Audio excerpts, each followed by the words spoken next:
Nous avons un combat contre le virus à mener, des soignants qui sont au front chaque jour, et je pense à eux et nous sommes à leur côté, et évidemment des soignants qui sont à protéger, à équiper, et un défi que nous connaissons depuis le début, sur lequel le Premier ministre, le ministre de la Santé, plusieurs membres du gouvernement sont revenus ces derniers jours, qui est celui des équipements, des matières premières, de notre capacité donc à les aider.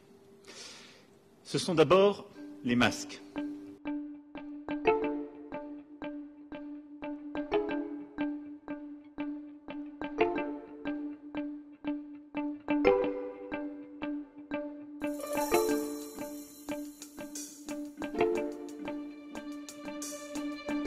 Mais pour faire face à la crise, à ces 40 millions de masques dont nous avons besoin par semaine, au moins, plusieurs décisions ont été prises. D'abord, celle d'importer massivement et vite. Plus d'1 milliard de masques venant de Chine, et les commandes sont en train d'arriver, avec des commandes supplémentaires qui sont d'ores et déjà passées.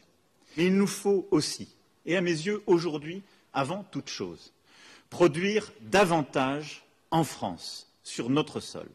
Produire parce que cette crise nous enseigne que sur certains biens, certains produits, certains matériaux, le caractère stratégique impose d'avoir une souveraineté européenne. Produire plus sur le sol national pour réduire notre dépendance et donc nous équiper dans la durée.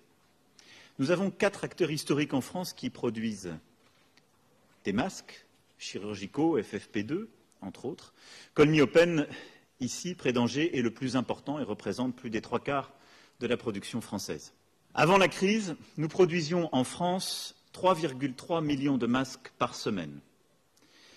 Fin avril, nous serons à plus de 10 millions. Nous aurons plus que triplé en quelques semaines. Et nous continuerons cet effort pour continuer la multiplication de nos capacités de production, et je veux que d'ici la fin de l'année, nous ayons obtenu justement cette indépendance pleine et entière.